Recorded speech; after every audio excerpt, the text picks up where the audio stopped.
UEC ಹುಡುಗರು ಎಷ್ಟು ಜನ ಇದ್ದೀರಾ ಇಲ್ಲಿ? ಎಷ್ಟೇನ ಇಂಜಿನಿಯರಿಂಗ್ ಓದ್ತಾ ಇರೋರು ಇಲ್ಲಿ ಎಷ್ಟು ಜನ ಇದ್ದೀರಾ ಇಲ್ಲಿ? ಓಕೆ, ಯಾವ ಹುಡುಗರು? BTU, BCU. BCU ಅಂದ್ರೆ ಏನು? Bangalore city university. ನಾವು BU ಅಂತ ಕರೀತಾ ಇದ್ವಿ ಇದನ್ನ. ಅದ್ಯಾ ಓಕೆ ಓಕೆ, ನಾನು BCA ಓದಿದ್ದು. ಏನ ಏನ್ ಡಿವೈಡ್ ಡಿವೈಡ್ ಮಾಡ್ಬಿಡ್ರ? ನಂದು ಏನಾಯ್ತು ಅಂದ್ರೆ ನಾನು BCA ಓದಿದ್ದು. ನೀವು ಅದೇ ಪ್ರಯೋಜನ ಇಲ್ಲ, ಓದೇನ್ ಪ್ರಯೋಜನ?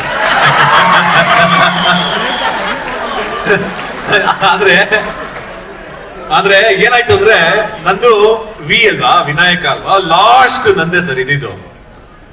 ನಂದು 40 ರೋಲ್ ನಂಬರು. 39 ಅಲ್ಲಿ ಎಸ್ ಅಲ್ಲಿ ಒಬ್ಬ ಇದ್ದ, ಶ್ರೀಜೇಶ ಅಂತ, ಮಲ್ಲು ಕನ್ನಡಿಗ.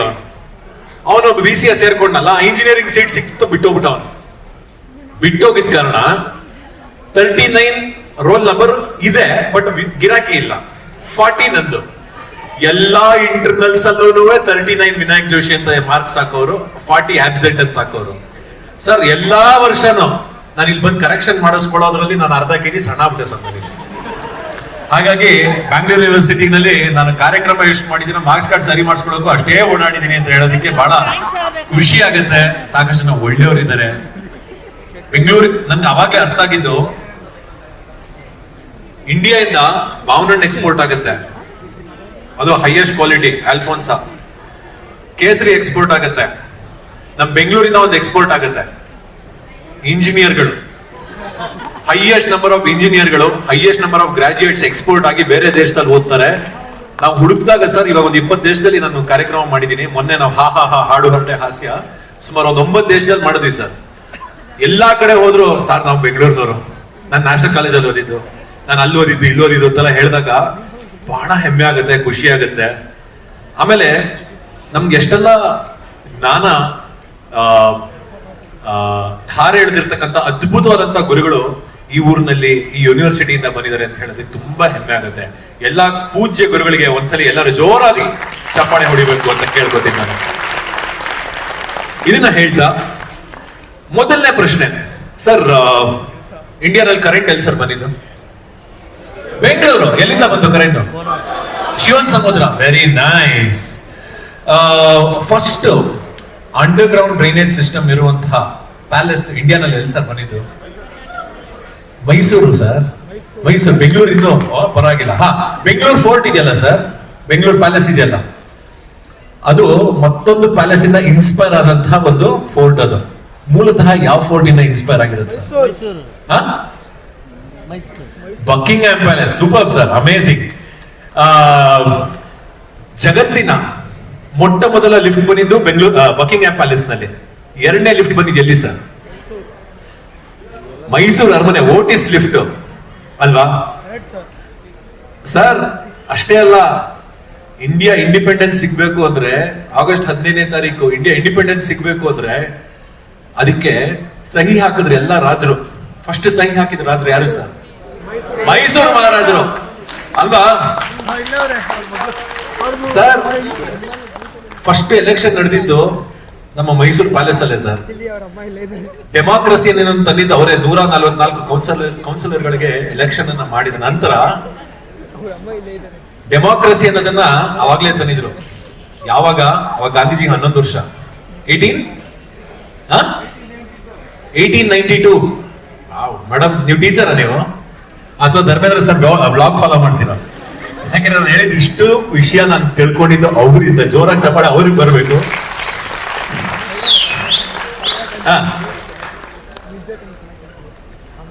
ಕ್ವಶನ್ ಕೇಳಿ ರೈಟ್ ಆನ್ಸರ್ ಹೇಳಿದ್ರೆ ಇವರು 2 ಕೋಟಿ ರೂಪಾಯಿ ಬಹುಮಾನ ಇಡ್ತಾ ಇದಾರಂತೆ ಸರ್. ತಮ್ಮ ಹೆಸರು ಗೊತ್ತಾಗಲಿಲ್ಲ? ಅಭಿಜಿತ್ ಅವರು ಇಲ್ಲ. ಕ್ವಶನ್ಸ್ ಹೇಳಿ ರೈಟ್ ಆನ್ಸರ್ ಬಂದವ್ರಿಗೆ ದರ್ಶನ್ ಅಗರಬತ್ತಿ ಅವರಿಂದ ಒಂದು ಗಿಫ್ಟ್ ಹ್ಯಾಂಪರ್ ಕಾಯ್ತಾ ಇದೆಯಂತೆ. ಸೊ ಅದನ್ನ ಆಮೇಲೆ ನೋಡೋಣ. ಈ ತರ ಹಲವಾರು ವಿಷಯಗಳು, ನನಗೆ ಗೊತ್ತಿದ್ದಿರೋ ವಿಷಯಗಳನ್ನ ನನ್ನ ಗುರುಗಳ ಹತ್ರ ತಿಳ್ಕೋಬೇಕು ಅಂತ ನನಗೆ ಬಹಳ ಆಸೆ ಆಯ್ತು. ಹಾಗಾಗಿ ಹಾಡು, ಹರಟೆ, ಹಾಸ್ಯ ಈ 3 ವಿಷಯಗಳು ವೇದಿಕೆ ಮೇಲೆ ಬರುತ್ತೆ. ಜಗತ್ತಿನ ಸೆಕೆಂಡ್ ಮೋಸ್ಟ್ ರಿಚೆಸ್ಟ್ ಕಂಟ್ರಿ ಯಾವ್ದು ಹೇಳಿ ನೋಡೋಣ? ಅಥವಾ ಸೆಕೆಂಡ್ ಹೈಯೆಸ್ಟ್ GDP ಇರುವಂತ ಕಂಟ್ರಿ ಯಾವುದು? ಇಲ್ಲ ಮೇಡಮ್, ಇಲ್ಲ ಮೇಡಮ್, ಇಲ್ಲ sir. Second highest GDP in the world ಇರುವಂತಹ ರಾಷ್ಟ್ರ ಯಾವುದು? UK? ಇಲ್ಲ ಮೇಡಮ್. ಇದನ್ನ ಪೋಸ್ಟ್ ಬಾಕ್ಸ್ ನೇಷನ್ ಅಂತ ಕೂಡ ಕರೀತಾರೆ. ಚೈನಾ? ಇಲ್ಲ ಇಲ್ಲ. ಇದು ಒಂದು ಸ್ಪೆಷಾಲಿಟಿ ಹೇಳ್ತೀನಿ. 51 ಕಿಲೋಮೀಟರ್ ಉದ್ದ, 28 ಕಿಲೋಮೀಟರ್ ಅಗಲ ಮಾತ್ರ ಇರೋದು. ಪೋರ್ಚುಗಲ್ ಅಲ್ಲ, ಯುರೋಪ್ದೇ ಅದು. ಜರ್ಮನಿಗೆ ಅಂಟ್ಕೊಂಡಿದೆ, ಜರ್ಮನಿ ಅಲ್ಲ. ಇವ್ರಿಗೆ ಆದಂತದ್ದು ಒಂದು ಭಾಷೆ ಇದೆ. 51 ಕಿಲೋಮೀಟರ್ ರಾಷ್ಟ್ರಕ್ಕೆ ಒಂದು ಭಾಷೆ ಇದೆ. ಫ್ರಾನ್ಸ್ಗೂ ಅಂಟ್ಕೊಂಡಿದೆ, ಅಂದ್ರೆ ಫ್ರಾನ್ಸ್ ಅಲ್ಲ. ನೀವು ಯುರೋಪ್ಗೆ ಹೋಗ್ಬೇಕು ಅಂದ್ರೆ ಇದು ತುಂಬಾ ಇಂಪಾರ್ಟೆಂಟ್. ಯಾಕೆ ಸರ್? ಸ್ವಿಟ್ಜರ್ಲೆಂಡ್ ಅಲ್ಲ.